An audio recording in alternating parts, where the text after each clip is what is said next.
I will record it now. But if you have any questions, please use the chat box, and we will try to get to those questions towards the end. We'll allow for a few minutes at the end for discussion and any questions. And also, like I mentioned, we will be recording this. So if you are interested in watching it or know any coworkers you'd like to share it with, we'll post this on our IFSM website on the Young Professionals page. So without further ado, I'm going to pass over to Adrian. Thanks for joining us today, and I will mute myself, and the floor is yours. Great. Well, thank you. So this is going to be a dog-themed presentation. What you're seeing here is an American Staffordshire Terrier, which I recently adopted a couple of years ago. Before that, I've always had herding dogs. And so being able to adjust to this different style has been quite the road trip, along with her getting skunked last weekend at 11:30 at night.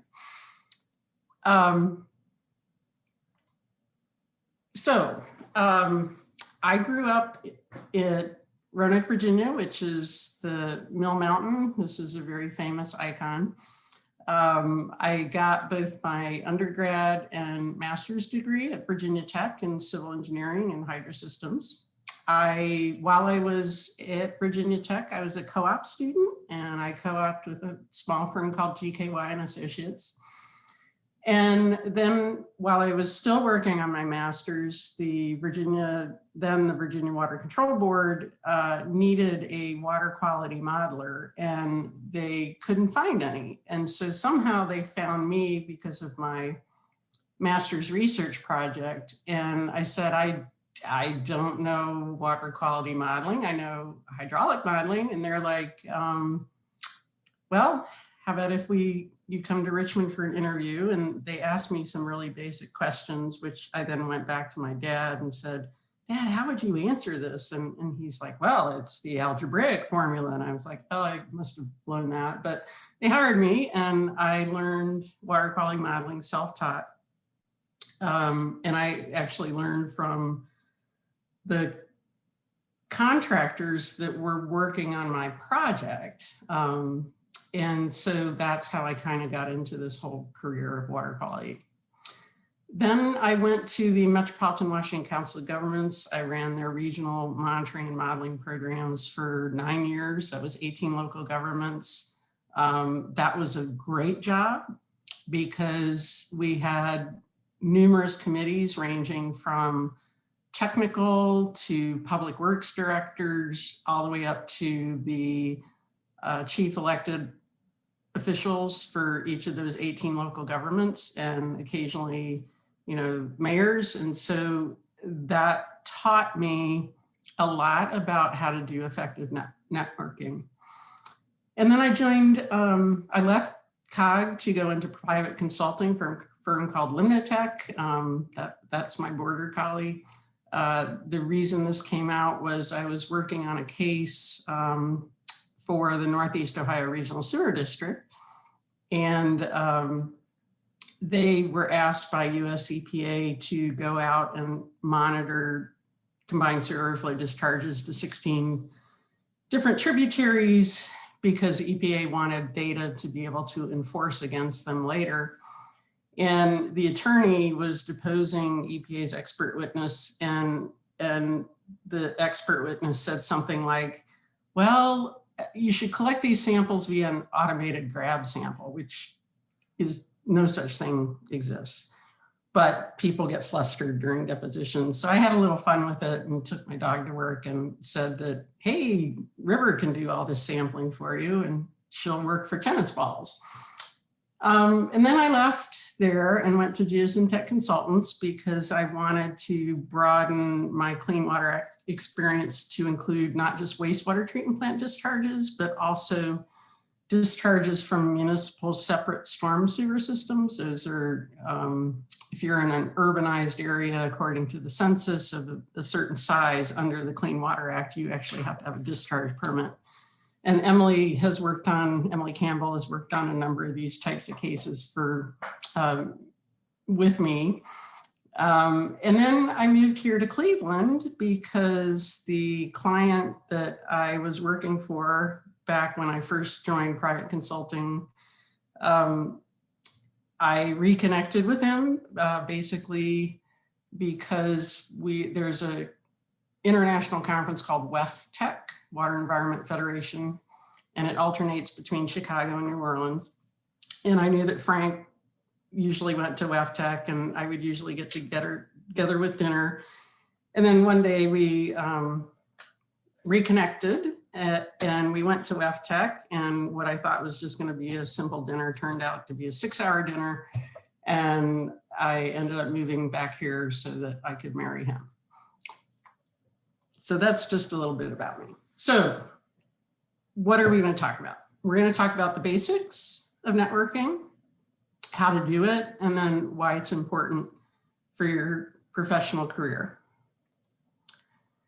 So networking is really the action or the process of interacting with others to exchange information and develop professional or social contacts.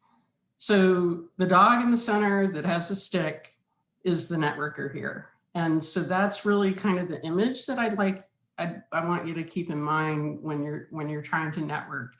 Your job is not to run away with that stick.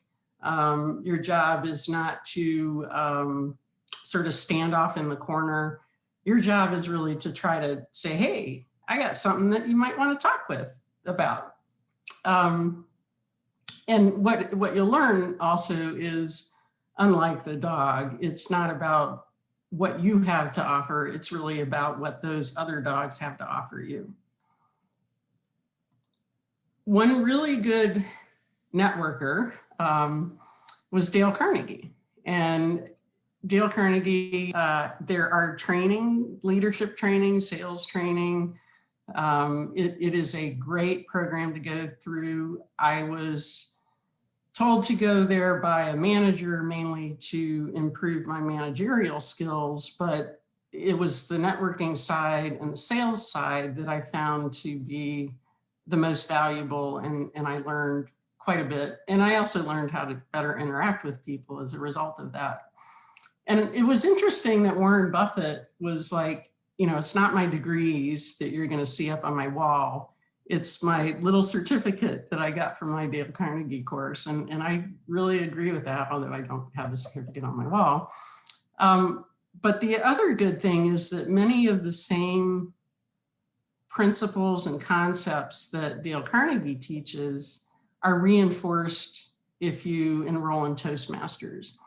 So it is important, if you're networking, to come across as confident, engaging, empathetic, and those are skills that in communication we're not normally taught to do. And so, for example, in Toastmasters, you're in a friendly environment, and one of the things Toastmasters will teach you is to not use words like and instead be able to use pauses and use them effectively. Other concepts include remembering names. That's always very helpful. Eliminating distractions from your conversations, and then being able to just give contemporaneous speeches. And they make it really easy. The first speech is called the icebreaker speech, and that's really about you. And your fellow Toastmasters, when you're doing this, they'll give you constructive feedback, and they even teach you a way to give constructive feedback, but they'll also help you eliminate those distracting elements from your speeches. One of my biggest takeaways from the Dale Carnegie course and reading the book is do not tell people when they're wrong. So here we have 2 breeds of dogs. One is an Australian Shepherd and one is a Border Collie. So I had a Border Collie, and so that would be the dog on the right. And I was volunteering for my favorite charity, Therapeutic Riding in Ann Arbor, where we used horses for people with disabilities. And one of our donors was I was there with my dog, and one of our donors was like, "Oh, what a lovely Australian Shepherd." And I was like, "Well, actually, she's a Border Collie." "Oh, no, that's an Australian Shepherd if I've ever seen one." And I'm like, "Well, I kind of have her papers. I mean, I adopted her, but she came with papers and it says Border Collie. She was bred in Tennessee." And she's like, "Nope, that's an Australian Shepherd." And so I wasted that entire conversation. Instead, I should have said, "Well, I'm really glad you like my dog. And you know, what's your name and why are you here? And tell me more about you." So that was a big learning experience for me. Forbes is a good resource for topics relating to business. And they did have an article that said how to network like a Dale Carnegie OG.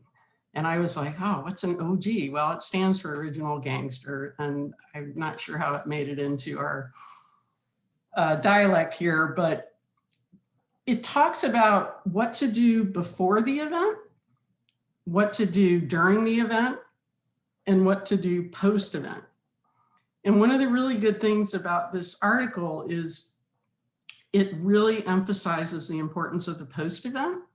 And it basically says, if you're not willing to do the follow-up, meaning pick up the phone, drop a note, reach out, don't even bother going to the event. So I would challenge you all to put yourself in that mindset and to really, when you go to the conference and you go to your networking happy hour, you do your virtual scavenger hunt, really do think about, okay, who are the people that I met that I would like to follow up with? And the very next day, take time and follow up. So it may mean that when you're planning your time, that if it's 2 hours that you're at the event, it might take you 2 hours to do that follow-up.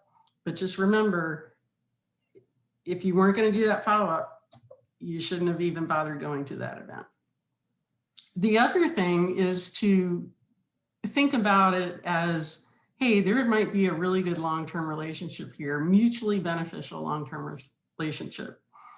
And so you don't want to pitch your services. You want to focus on the other person with genuine interest and curiosity. Like, what brought you to this conference? What are some of the projects that you're working on that might be related to what they're going to be talking about here?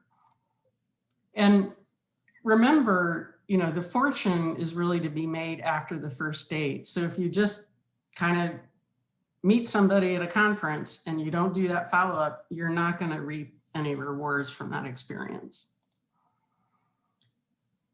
There are some tips for effective networking, and I picked this picture. This is Tracy Edwards, who in 1989, she was 26 years old, and she assembled the first all-female crew to do the Whitbread Round the World race.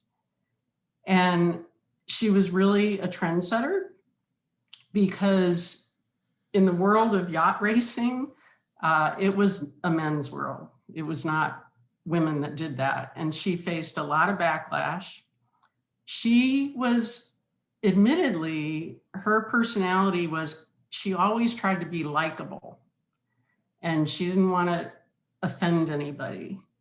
And when she realized that this is what she wanted to do, she really embraced becoming a feminist and faced down all those obstructions and criticisms and anger. And if you ever listen to Terry Gross's Fresh Air on National Public Radio, her quote is, "We all became very aware as a crew, as a team, that we were fighting for all women. And actually anyone who's been told they can't do anything." So I want you to think about this because, like any skill, learning a new skill can be a little intimidating and can feel uncomfortable at times. But if you really want to do it, you can do it. So some tips are, you want to network in a target-rich environment and really stand out from the crowd. So you can do that through volunteering. You can do that through seeking a leadership role. You can offer to be a moderator. And then remember that givers gain. If you help others, you're going to be helping yourself. So think of your role as, hey, I'd like to meet you. I'd like to learn more about you because I might be able to connect you with somebody that might be of help to you at a later date. And then also be prepared. You want to have sort of your elevator pitch, like who are you? Why are you at the conference? And also have good open-ended questions. So try to avoid yes, no questions. Really say something that would cause the person to maybe open up.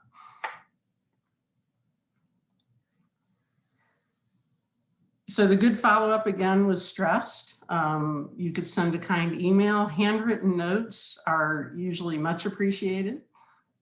You do not want to sell at the networking event. So think of this woman here. She's meeting this guy for the first time. She's talking about everything that she can do, her company can do. And the guy's just going to be like, you're the 50th person that has done this to me at this event. So really try to keep that image in your mind. And so really your goals are not to win work at a networking event. It's really to increase awareness of your brand, make connections, and most importantly, be a really good connector. So a lot of people have very negative connotations about being the center of attention. So I thought that the 4 simple things that narcissists do to be the center of attention are really, it's always good to know what not to do. You know, don't blame other people, don't be crabby, don't interrupt the person you're talking with, don't try to intimidate them in any way, and worst off, you know, avoid any connotations of playing the victim. And try to keep things very positive. And so talking about positive, why would you want to be the center of attention? Well, you can learn how to help people and get better at that. You can establish long-term relationships, and you can really identify those opportunities, including referrals. You are probably going to be remembered more if somebody calls you up and you say, you know, I really don't know how I can help you with that, but so-and-so at another company can. And believe it or not, that will pay many dividends back. So back to Forbes. This was a good article, and there's a link down at the bottom. They had 14 professional networking tips for networking during a pandemic. And I think being authentic, building up your digital presence is really important. So if you don't have a LinkedIn profile, put one up there. Make sure it's accurate and up to date. Make sure it has something that shows what you're passionate about and shows kind of the person that you aspire to be. And that includes being very clear about your offering. Building relationships based on empathy is very important, particularly in a pandemic. And you want to look for the opportunities housed in creativity. So if you see a presentation, for example, that really intrigues you, make sure you like ask some questions during that presentation and make a note of the people that ask questions and then follow up with them, because you've then got a shared interest there, and there might be ways to collaborate. And then really think about it as a way to expand your borders, a learning experience. So in the pre-pandemic way, you would go to the conference, there would be the mixer, there would be business dinners or breakfasts or lunches. It's all about going to conferences. So one of the things you can do is turn these canceled conferences into private networking opportunities. So if there are 5 to 10 people that normally you would think you would see these people at a conference, well then convene an online cocktail party and just say, hey, you know, thought it would be good if, you know, we could all get together for 30 minutes just to reconnect. You can also rethink your geographic boundaries. So it used to be that I traveled a lot as part of my consulting work because I work all over the country. And so I would, if I was going to, say, Miami, I would go through my contact lists and remind myself of everybody that I know in Miami and say, hey, I'm going to be in Miami these couple days. Can I come visit you? Well, I don't have to do that anymore because we can meet online. Invite senior leaders to your online working group meetings. So it's much easier for even, say, the president of your company or the leader of your agency to say, hey, you know, we're going to be talking about this project or this thing that we're working on, and we'd really like it if you could attend like the last 10 minutes and we can give you sort of a recap of what we were discussing, and then maybe you can give us some advice and your thoughts about it. And you'd be surprised at how many leaders would jump at that opportunity. And if you are selling, just remember, again, it's not about you. It's all about them. And the corollary to that is, do not guess what they need, ask them what they want. And so that's where, if you're meeting somebody, you know, whether it's online or you're following up, don't say, oh, well, you went to this presentation, so you must be interested in blah, blah, blah. Say something like, hey, I noticed you asked some questions about this presentation. Why did you ask those questions?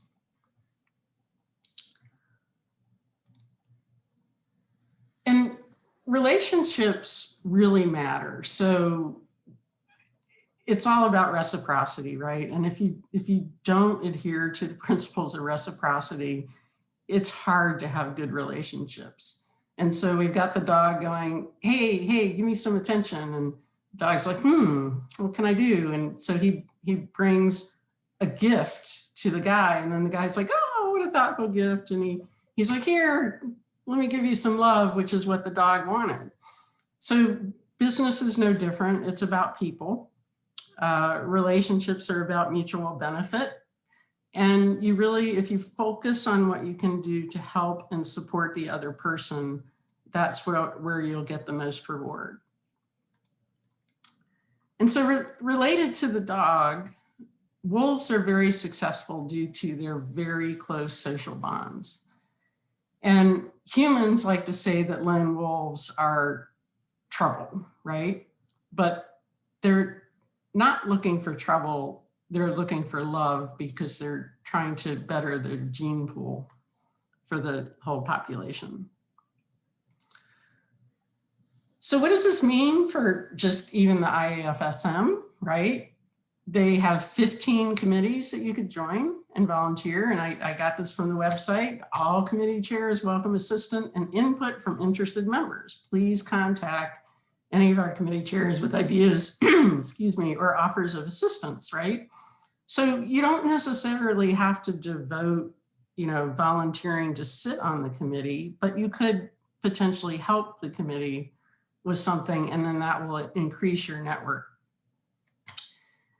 And also the IAFSM is part of the Association of State Floodplain Managers, which is then part of the International Floodplain Management Resources. So you can see that, you know, the opportunities are pretty limitless. And if you invest some energy in this organization, who knows where it could take you.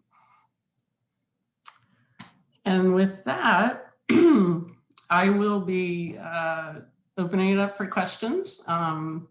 Since I moved to Ohio from Ann Arbor, I'm now volunteering at the Medina Creative Therapy Ranch, and it's a very rewarding experience.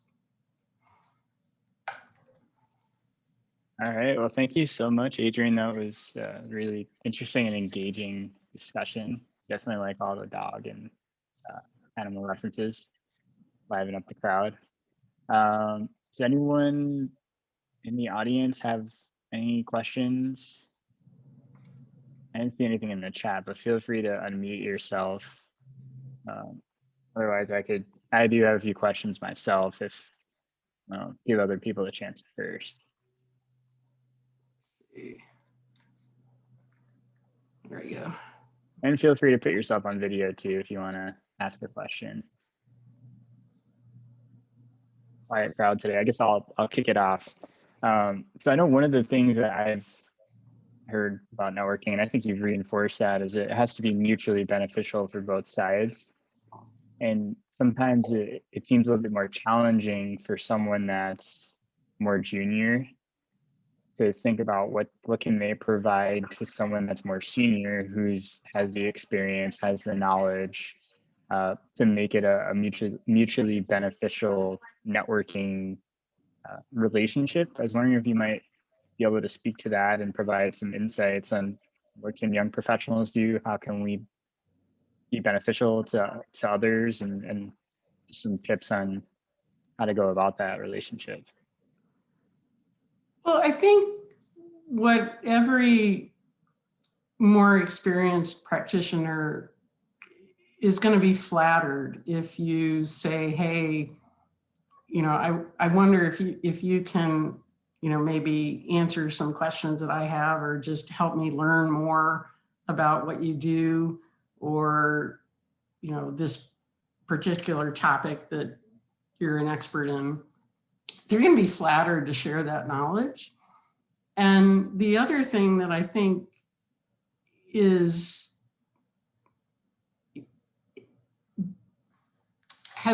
changed in our society is that I think that because of the pace and scale of technology changes and also just social awareness, that many older practitioners really value the perspectives of young professionals, because they see the world has changed, and they know that there's this new information, new technology, new way of thinking, but they haven't necessarily been immersed in it because they don't have the time.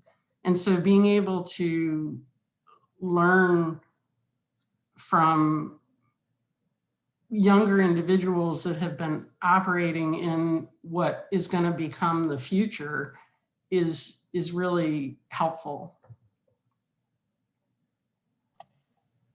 Could I ask a question on expanding on that answer? And for someone with no network, effectively, I'm coming out of a PhD program, to give you a bit of background. What would you say about looking people up on LinkedIn that are interesting to you, young professional in their field, and effectively connecting with them without any prior knowledge or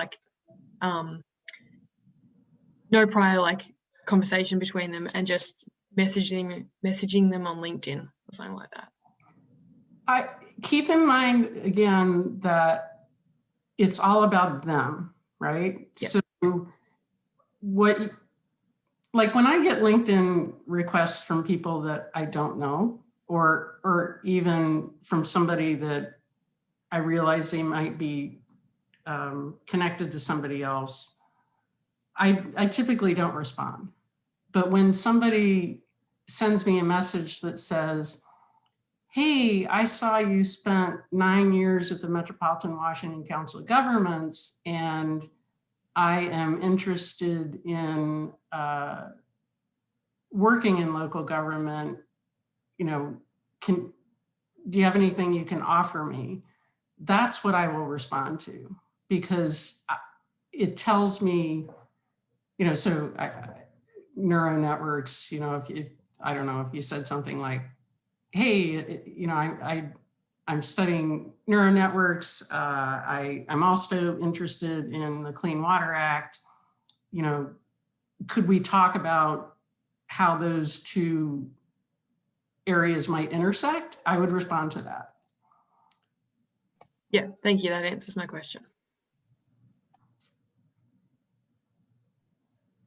Yeah, I get I think it's a really good question because I think we see a lot of people now using LinkedIn, especially over this last year. And I've tried to reconnect with some people with some success, some not as much.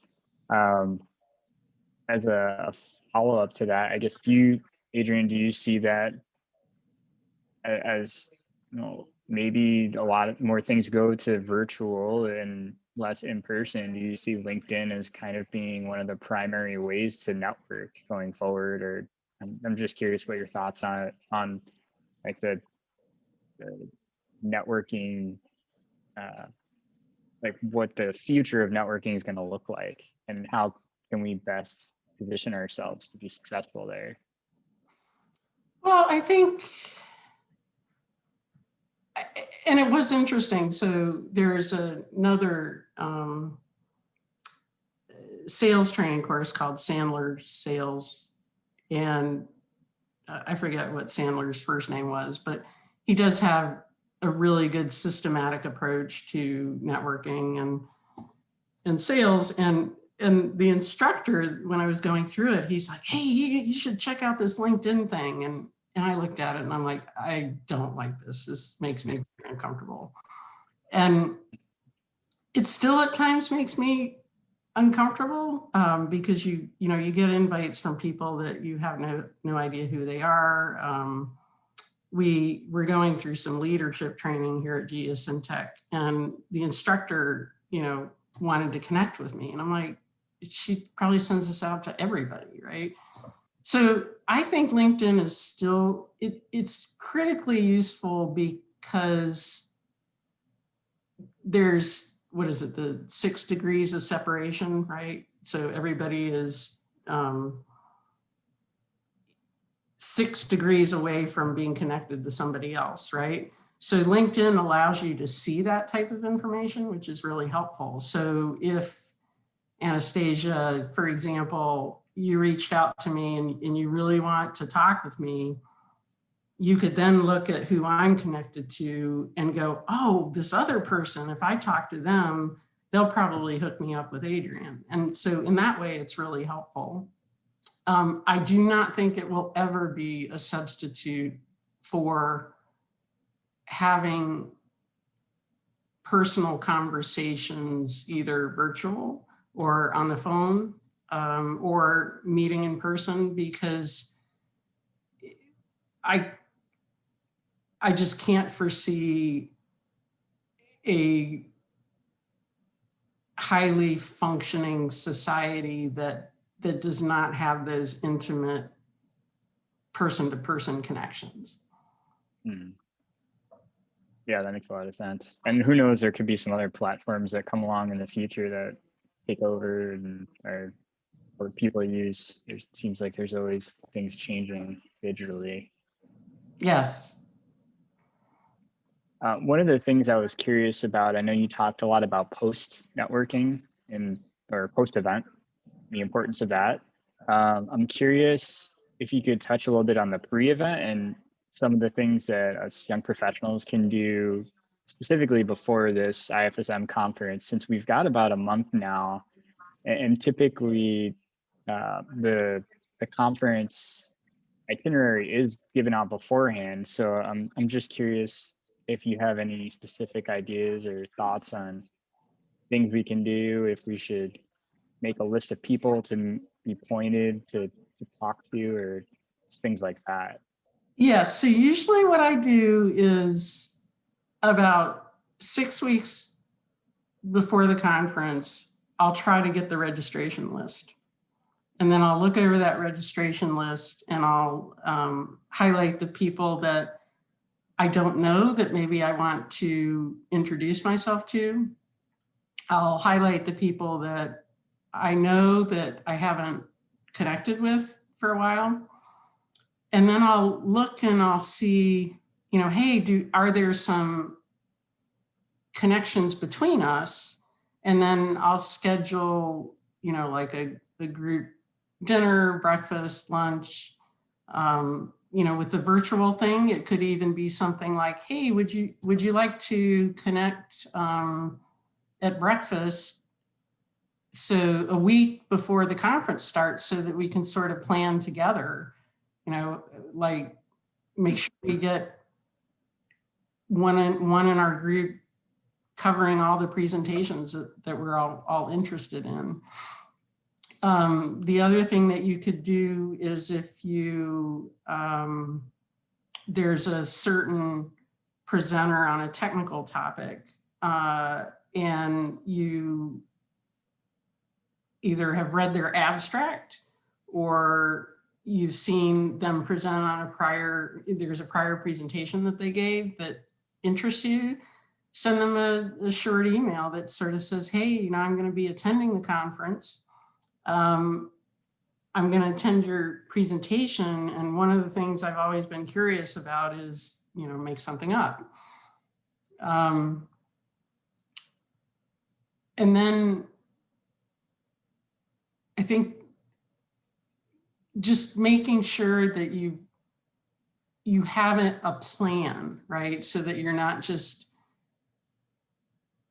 and it can be hard, right? Because we're all really busy, but you know, just sort of make a plan and try to stick to it. And if you don't do all parts of your plan, try to always also keep things in the priority order. Like, you know, you want to make sure that, okay, if I run out of time, these are the 5 things I want to make sure I get done.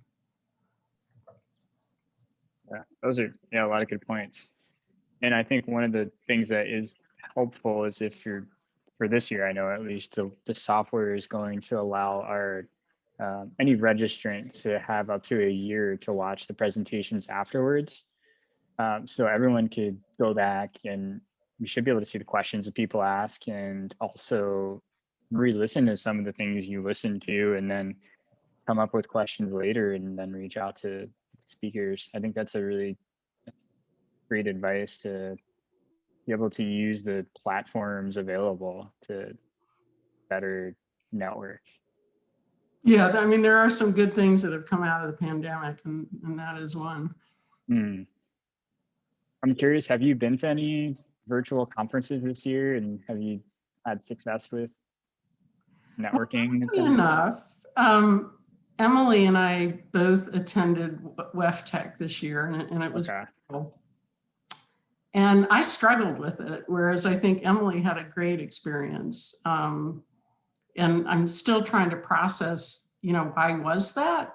And I think it's again getting back to what I said about, you know, more senior staff, sort of how technology has changed. We have a harder time adjusting to it. So I actually, in our post debrief, so as a company, right, we had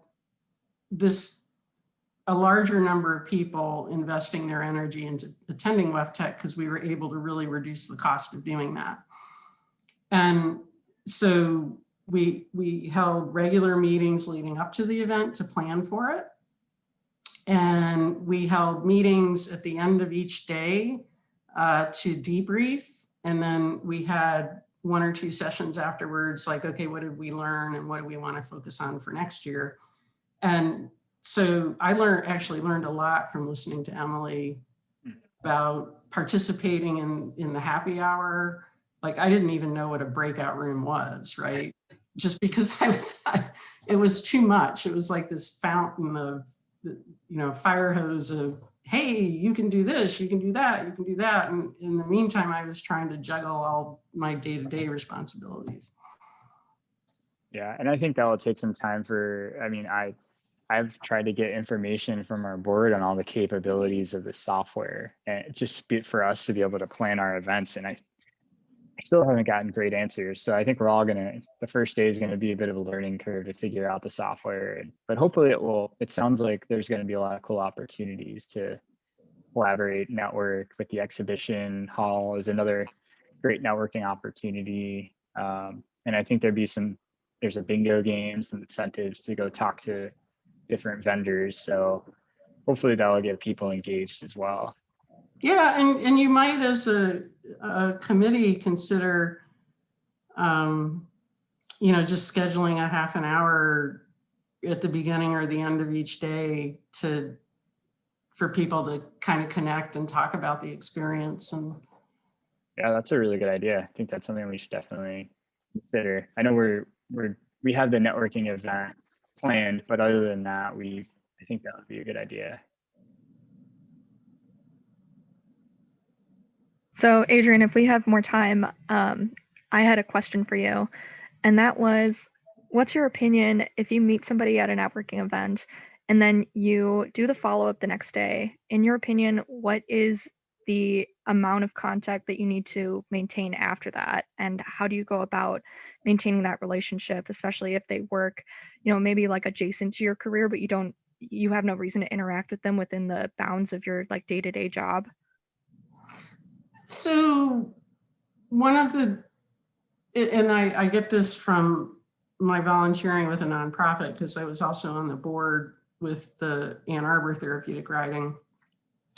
It typically takes about 8 interactions before you truly have a relationship with somebody. So what I would do is I would plan on at least trying to reach out to them every couple months. If you see an interesting article that you think they might be interested in, just forward it to them and say, hey, I saw this and I was thinking about you. And that, it only takes like a couple minutes.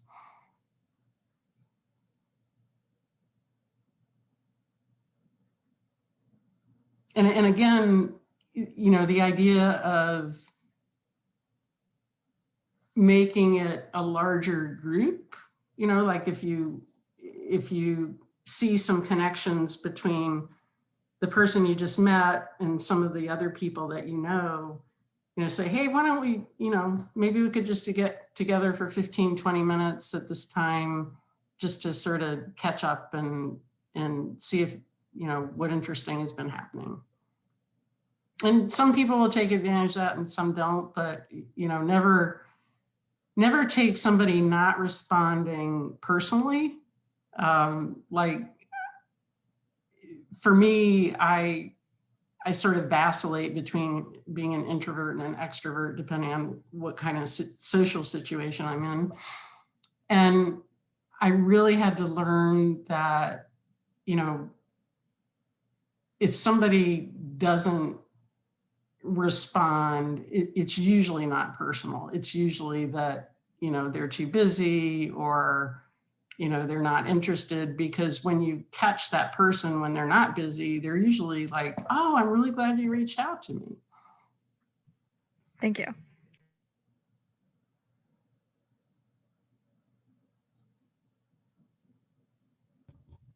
Hi, I actually just had a question going back to how like the networking at the conference is going to work.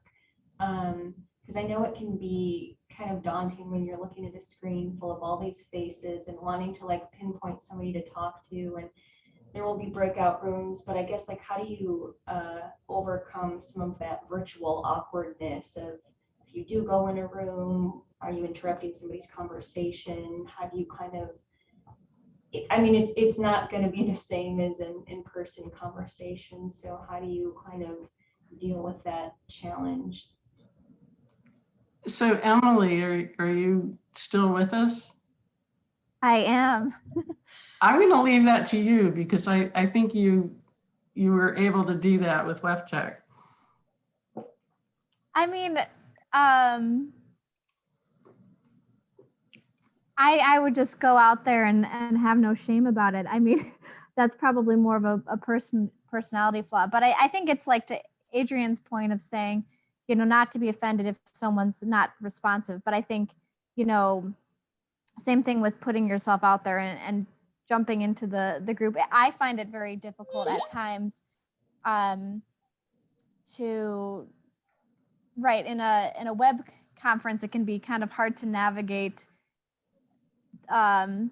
speaking without trying to speak over somebody, right? So I think that's always going to be tricky, but again, making it about the other person and asking about them is probably the best way to do it. So I really enjoyed that part of Adrian's discussion. And and that's the key too, is just a lot of the things are being recorded, so you can go back and contact those speakers, but making sure to take advantage of the live events and the events with those networking components and attending those live. And then for the recorded events, you can go back and then reach out because you have the luxury of time then. So that would be my 2 cents. Yeah, I think that's a mistake I made with WEFTech is I didn't understand that some of the things were pre-recorded. So I spent time watching a pre-recorded presentation and I missed the live event. Yeah, so just to kind of to go on that last point, just to FYI for everyone, the way that I don't know if this has been explained yet or sent out, but probably 95% of the presentations are pre-recorded, and they're going to have the speakers there live to answer questions basically right after the discussion. So that's an opportunity to ask them a specific question. But if you don't get the chance, definitely you can reach out to them later on, and everyone's contact information is available if you ask for it. The other thing is, I believe through the system that we're using, there is an opportunity to individually message people. If you know there's someone there that you want to talk to, I believe that you can reach out to them directly and talk to them, or you could try to connect with them later. If you have specific questions related to that, I can definitely talk to the board and get more information. But I think we'll all kind of figure it out after a little bit. Thank you all. Sure. And then another point, Adrian, you made about, thank you for doing the research on IFSM. And we just have a new logo, so that's cool that you're able to pull that in. So there are a lot of committees, and actually this committee didn't exist back 2 years ago when I had talked with IFSM leadership about starting the Young Professionals Committee. So Wow. you can, if you have a good idea and you want to get involved some way, talk to Sarah Harbaugh, talk to Eric Gill, talk to the leadership. They're always open to listening to new ideas. The webinar series, we didn't have a Zoom account until last year, which is another recommendation our Young Professionals group made. And now they have the opportunity to use this for other things as well as just Young Professionals events. Although we're predominantly the ones who use it, I think they forget about it. But there are a lot of opportunities and ways to get involved. All of the committees are always looking for new and engaged members. If you have any ideas of how to get more involved or get other people engaged or do something different, I think they're always looking for that. And the last thing I'm going to mention, I know there is a call actually for nominations. If you want to get really involved, they're looking for a new secretary. So that would be a great way to get involved, get on the board and on the executive board, because as you move up, secretary, then treasurer, vice chair, chair. So in 4 years, you'd be the chair of IFSM if you're interested. Obviously, that's a much larger commitment, but I mean, if you're interested at all to get involved, like you said, Adrian, it's a great way to get involved. I didn't know any of the IFSM board before I was involved with helping to start the Young Professionals group, and met Emily and a few others and a lot of you guys who are attending. It's been a great opportunity. Corey as well is on the board for our committee. So if anyone wants to get involved with the Young Professionals Committee, definitely reach out to us as well. And hopefully we'll be able to have some live events later in the year or whenever we can, get some more site visits and other things. That's good. Yeah. Any other last questions for Adrian? And we've got a few minutes left if anyone's something they didn't get answered yet.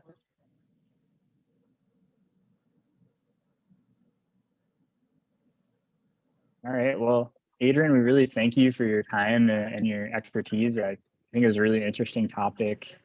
Definitely really relevant to what we're our time and over the next month. So hopefully people will take advantage of some of your tips, and we'll let you know how that all goes. But Yeah, thanks that'd be everyone great. thanks everyone for joining. Hope to see you guys all at the conference in about a month. Have a good day, everyone. All right, thanks. Thank you. Thank you. Hey, Dan.